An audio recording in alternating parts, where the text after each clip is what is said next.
Seja bem-vindo a mais um Fórum. O programa desta semana fala do neonazismo no Brasil. É crime ser nazista? O que diz a lei? Como essa ideologia chegou ao país? Por que jovens brasileiros tornam-se adeptos de uma prática que levou milhões à morte há mais de 70 anos na Segunda Guerra Mundial?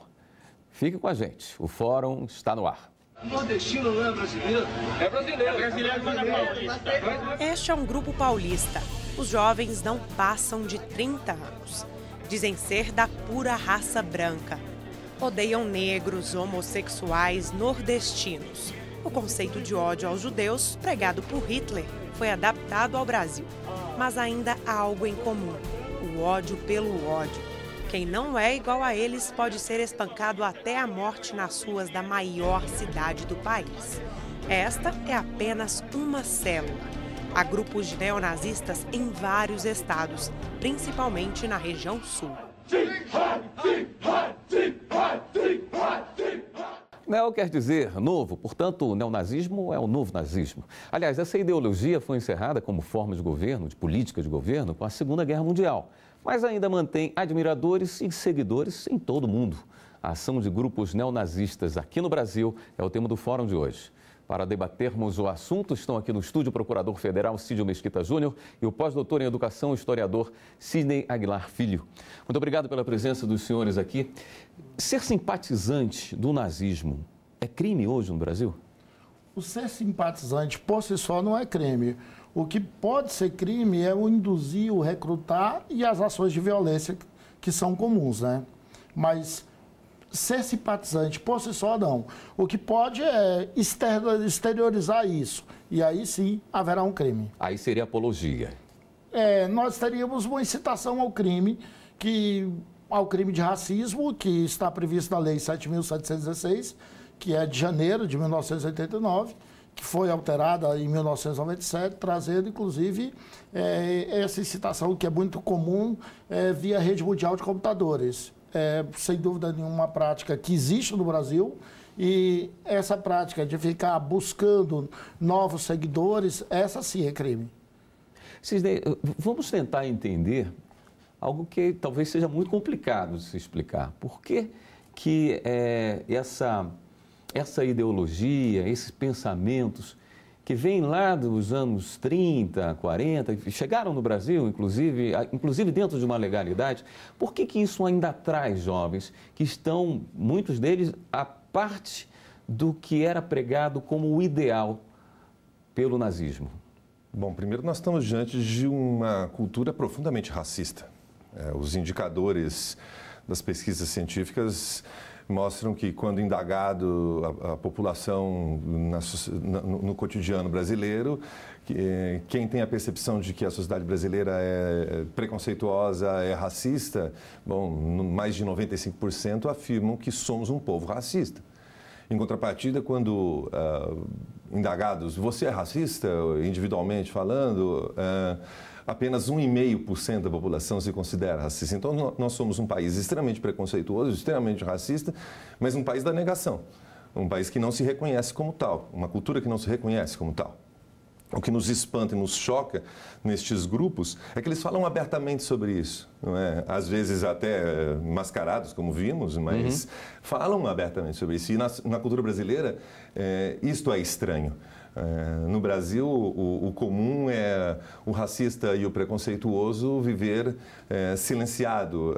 Ainda perdura no Brasil a ideia de uma democracia racial. O mito da democracia racial ainda está de pé. Quando olhamos para a história brasileira e mundial e percebemos que, em alguns momentos, esses grupos se apresentam de maneira mais estampada, mais explicitada, é porque me parece que, nesses momentos, como nas décadas de 1930 e 40, há uma aceitação social maior da explicitação do racismo. A indagação é se vivemos um destes momentos no mundo e no Brasil. Se vivemos num momento no Brasil e no mundo uma moda preconceituosa, uma moda racista mais uma vez. Da última vez em que o mundo viveu isso, no período nazi-fascista, nós tivemos o crescimento aqui no Brasil exponencial de grupos assim. Então, nós tivemos um dos maiores partidos nazistas do mundo aqui no Brasil. há quem diga o segundo maior ou terceiro maior partido nazista do planeta, aqui no Brasil, nos anos 30 e 40. E nós tivemos outros grupos também que destilaram o preconceito e o ódio e o discurso segregatório. Caso, por exemplo, de setores importantes da ação integralista brasileira. Se vivemos esse momento, um novo momento, um neo-momento nazistoide ou fascistoide no mundo ou no Brasil, esta é uma indagação que eu, particularmente, só vou conseguir responder a você daqui a uns 20 anos. Né? Sou um historiador, olho para o passado, mas temo por isso. Não me agrada ver grupos de jovens explicitando o seu ódio racista desta maneira. O ponto em comum é um preconceito chegando ao nível do ódio? É isso que os une? O que une, me parece, historicamente, o nazismo ao neonazismo e a outras formas também de racismo e de intolerância é uma crença, no meu modo de entender, equivocada. A ciência já tornou isso absolutamente superado. A crença na possibilidade de um aperfeiçoamento, de uma evolução da raça, da pátria. Na primeira onda nazista que tivemos no mundo, a referência era sistematicamente a eugenia, a busca de um melhor gene, de uma melhor geração, de um aprimoramento genético. A raça pura. A ideia da purificação racista. E apesar disto ter sido colocado às margens do campo científico, ser negado pela ciência contemporânea, permanece como uma ignorância notória circulando pela sociedade. Em momentos em que há uma maior aceitação pública desse tipo de expressão, isto vem à tona com uma velocidade muito forte. Agora, como já foi dito, inclusive, nem sempre o nazismo foi proibido no Brasil, né? Nós já tivemos o Partido Nazista. Em que momento que nós demos essa virada que passou a ser proibido se fazer a apologia ou ter um partido, enfim? O nazismo em si, ele começa a ser combatido mundialmente em 1945, quando se abole totalmente o nazismo como partido já na Alemanha. Mas no Brasil, nós ficamos reticentes, nós somos normalmente carentes de leis. Então a gente fica com tratados, com convenções de direito internacional e a gente só vem buscar proibir, até porque é do direito criminal, e do direito em geral, não punirmos o que há no interior da pessoa. Então, a gente não recrimina o que há no íntimo da pessoa. A gente trata como recriminável tão somente aquilo que é exteriorizado. E lei de raça, nós só vamos ter o racismo como crime com a Lei 7.716 de 1989. Até então, não tínhamos o crime de racismo no Brasil. Cabe na nossa legislação hoje um partido de ultradireita? De certo modo, sim. A intolerância, ela pode ser trazida por um discurso de dominação que legitime. Isso é perigoso. Então, toda a dominação, ela busca um discurso que a legitima. E é possível que a gente tenha uma extrema direita, eu até tenho uma briga com a ideia sociológica de direita, centro-esquerda, até porque essa ideia surge da França, que quem era conservador centrava-se à direita e aquele que defendia o bem comum senta-se então à esquerda. Essa ideia, me parece, ela mostra a complexidade da sociedade. Mas se partirmos para essa ideia de uma extrema-direita radical, é possível. Só que não pode defender esses ideais abertamente. Porque aí seria vedado por serem do ponto de vista político e moral, e do ponto de vista jurídico, poderia trazer algumas cláusulas que seriam crimes, que seriam ilícitas juridicamente. O radicalismo que eles pregam, de matar, de exterminar raças inferiores, e exterminar muitas vezes os próprios nordestinos, isso é complicado. Embora a gente veja que os grupos de São Paulo eles não são tão radicais, e aqui no Brasil não há em São Paulo, por exemplo, um nazismo puro, em que se aceita negro, se aceita nordestino, e tem grupos, tem células que admitem mulheres. Então, no Brasil, essa ideia de um extremismo é talvez o ódio pelo ódio. Estamos falando de crenças consideradas absolutamente ultrapassadas pela ciência contemporânea. Mas quando olhamos para a história, o discurso adotado por esses grupos de extrema direita, esses grupos extremistas, à época se firmavam sob uma pretensa ciência, sobre um pretenso valor eugenista e higienista social, que imaginava que todas as formas, entre aspas, de degeneração deveriam ser combatidas. E aqui cabia não só o discurso do racismo no sentido da origem histórica, cultural, fisionômica, fenotípica, mas também a eugenia cabia o preconceito contra portadores de necessidades especiais, sobre pessoas consideradas com comportamentos político-ideológicos equivocados. Por exemplo, tratavam os internacionalistas como alienados, doentes mentais. Hoje, ainda não acreditam nisso? Para justificar suas ações? Olha, é difícil saber o que passa na cabeça destas pessoas, mas muitas vezes o discurso ainda reitera isso. Essa ideia de que a segregação, a separação é necessária é o que move muitos desses grupos. A dificuldade de convivência dentre os diferentes é a prova maior. E muitas vezes o apego à intolerância não está necessariamente ou exclusivamente numa questão de cor de pele ou de origem cultural. Muitas vezes se apegam a questões religiosas, a questões político-ideológicas, a orientações e comportamentos afetivos. Veja, a discursividade quase sempre está ligada ao discurso do purismo, da pureza, e que a miscigenação e a convivência entre as diferenças, nessa visão, poderia ser uma espécie de mal. O que hoje é absolutamente contestado, não só pelas ciências biológicas, não é? E sobretudo pelas ciências humanas, que demonstram justamente o inverso, não é? A convivência entre diferentes, não é? A miscigenação histórico-cultural, comportamental, a inclusão e não a segregação como mecanismo de desenvolvimento econômico-social. Não para esses, obviamente, neonazistas. Perfeito. Nós vamos para um rápido intervalo. Voltamos já com o programa Fórum.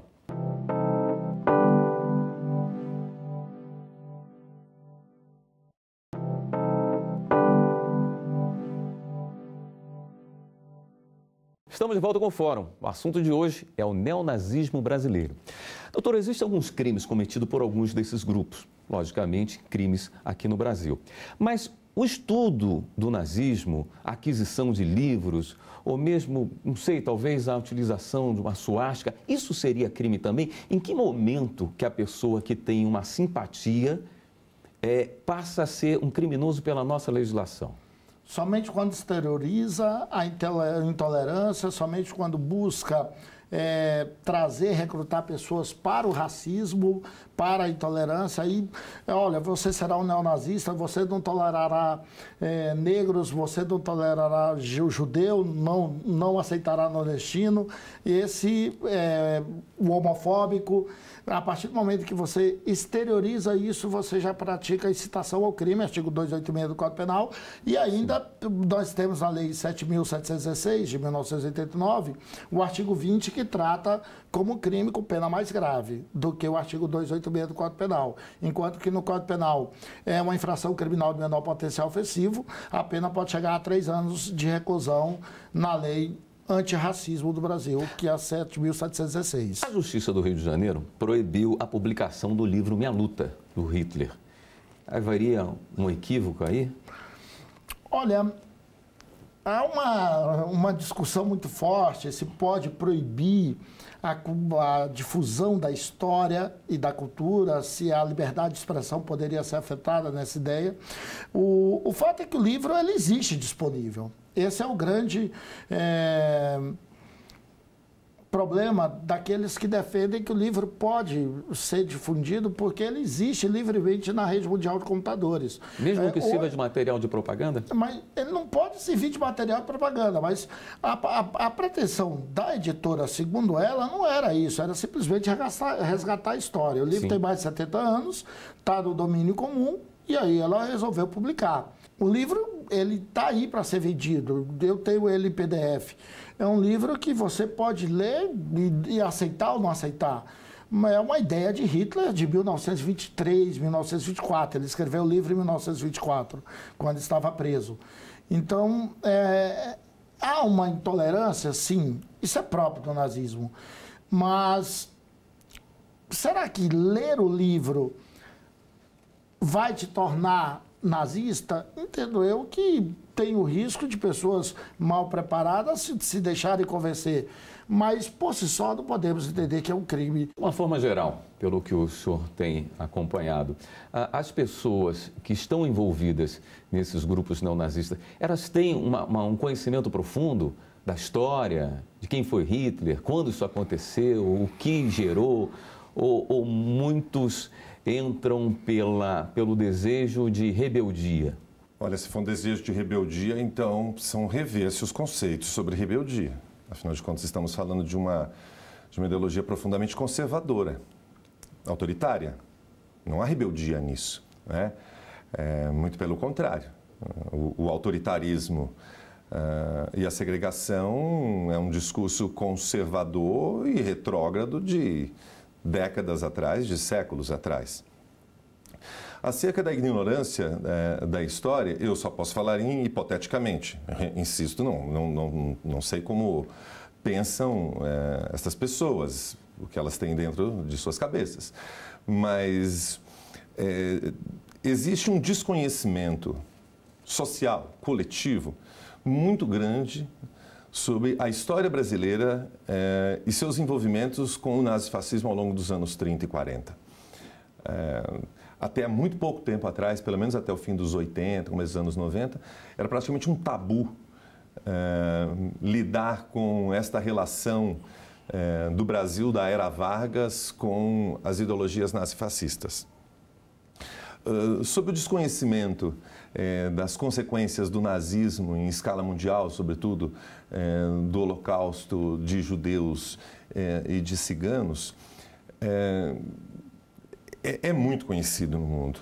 É muito difícil imaginar que alguém em idade adulta não tenha pelo menos uma parca noção dos acontecimentos encontrados depois da derrubada do Estado Nacional Socialista Alemão. Diante das imagens daquele tempo, diante das memórias dos seus sobreviventes, continuar defendendo esse tipo de prática me assusta profundamente. E a legislação brasileira, que esteve bem preocupada com casos de terrorismo, essa lei voltada para o terrorismo pode, de alguma forma, dar uma segurada na evolução de grupos neonazistas? Ou são coisas distintas? Precisaria de uma legislação específica? Qual a sua impressão sobre isso? Porque o terrorismo, ele pressupõe ações contra o patrimônio, contra pessoas, mas que pretende dissimular o temor. E aí o terror, causar um pânico coletivo. Que parece-me que, por enquanto, o que eles fazem é demonstrar uma intolerância, pelo menos nas celas que nós verificamos. Existem basicamente as publicações de um delegado de polícia do Rio Grande do Sul, Jardim, sim, que diz que existe normalmente uma célula de pessoas mais preparadas academicamente e um grupo de pessoas, outras células de pessoas mais ignorantes, mais dominadas por esses outros grupos, manipuladas. Então, essas células normalmente hoje são células pequenas. Nós tivemos os carecas do subúrbio chegando a 500, mas hoje fracionários estão aproximadamente 100, 150. Os grupos são pequenos do Brasil, eles são células que não têm grande número de pessoas, quando muito 50 pessoas. As duas maiores, a 6, 150. Então, daí a dizer que eles simulam o terror por meio de ataques, eles agem mais como aqueles solitários, os lobos solitários. Eles chegam com estiletes, quebram o estilete dentro da pessoa, que é um ataque terrível. Eles socam até a morte, chutam, espancam até a morte. São práticas que existem e eles propagam isso no meio deles.